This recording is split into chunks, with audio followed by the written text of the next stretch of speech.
Hello, welcome back to the channel. Today, as you can probably guess, we are going to a galaxy far, far away to talk about The Mandalorian and Grogu. The Mandalorian and Grogu is a continuation of the Disney Plus series starring Pedro Pascal. In the film, the evil empire has fallen and Imperial warlords remain scattered throughout the galaxy. The fledgling New Republic works to protect everything the rebellion fought for, and they enlist the help of the legendary Mandalorian with his young apprentice Grogu. This is our first theatrical Star Wars movie in, I believe, 7 years. It's been a long time coming. We've been kind of waiting for another theatrical entry in this world. So there's a lot of buzz and chatter around this. Will it live up to the hype? Will it fail? And the honest answer is I think we could do far worse for a Star Wars movie. In fact, we have. I think Star Wars fans are going to be peeved, but it is literally fine. I am neither angry that I spent time with it, and I am not overjoyed that I saw it. You know, it is fine, and I'm going to move forward with my life. Essentially, this movie feels like a 2+ hour Mandalorian episode, and I think you can take that how you will. Your mileage may vary with that statement. The story we are seeing is not like super impactful or consequential to the greater Star Wars universe. It is very much a one-off adventure. It is very much self-contained. I don't think you actually even really need to have seen the series to follow this. You kind of just need to know like some things specifically about like the Mandalorian culture with the helmet. I think that'll be helpful for certain moments. But yeah, this is all like very much contained. There's no bigger galaxy or universe implication. I think that works both to its benefit and its detriment. You know, in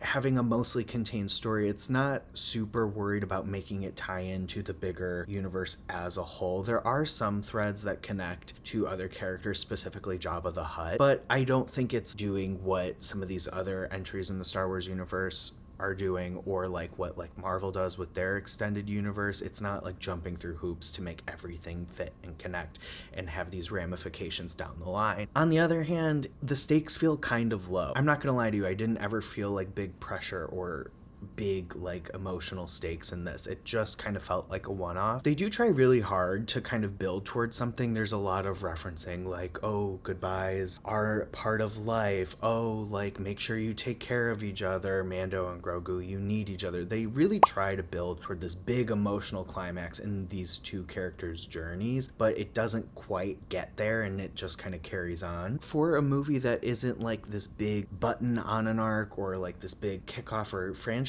tie-in, it is so bloated. It feels really bloated in that regard. However, it did remind me how much I love these two characters together and watching them together. I was so glad they were back on my screen. I was so like warmed by their presence. You know, Pedro Pascal, largely it's just a voice performance, but like I love the aura that Mando has. I think he enters a room and immediately the frame just locks in on him. He shifts the whole dynamic of the room. And when we do get to see Pedro Pascal with the helmet off, I think he's continuing that and doing a lovely job. And there's Grogu. I think the real star of this movie is the animatronics and the puppetry at work. I think what a great year for little space alien puppetry. I love it. I think they look really great. They add this realness to the world. It's really exciting to see, and you can see all the like love and detail. I just think it makes them look better in universe. Unfortunately, this does kind of clash with the other bigger CGI characters, and I understand why some of these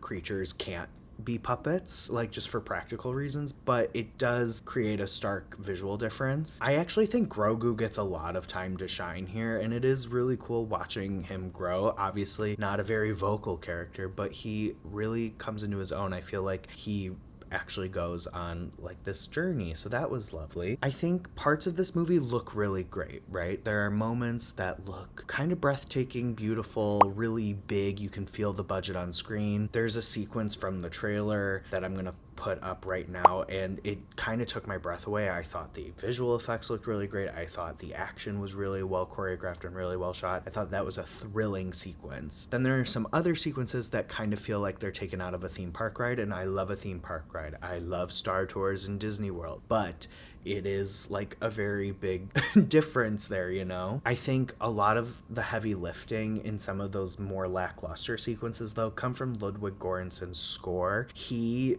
has yet to miss for me. This score goes stupid crazy. It's such a good score. He takes the familiar Mandalorian theme and kind of remixes it and transforms it and introduces like this really fun kind of synthy score. I can't really think of how else to describe it. It really takes it in a fun direction and really like ups the ante, I think. In terms of new characters, like we have characters connecting back to Jabba the Hutt. I found them to be very unremarkable and uninteresting, and their dialogue, specifically Jeremy Allen White's dialogue as Rada the Hutt, so flat and corny. He's trying his best with the dialogue he's given. Sigourney Weaver is in like 3 scenes, very underused. Martin Scorsese shows up.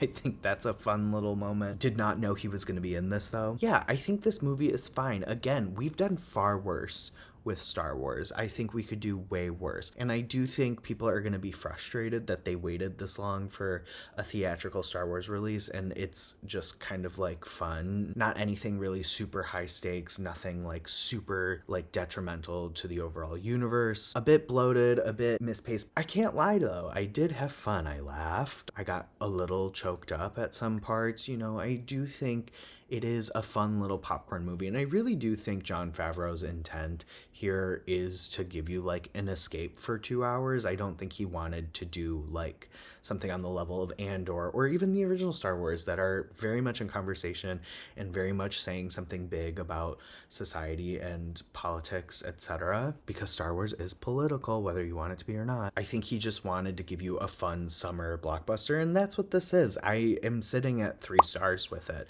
I don't have like a lot to like really dive into or like unpack or unravel, but I think it's fun. Give it a go. It's definitely not the train wreck I think a lot of people are rooting for it to be. And yeah, thank you so much for tuning into this review. Make sure you do all the things you're supposed to do with a YouTube video: like, comment, subscribe, share, follow me everywhere, and I'll see you on the next one. Bye.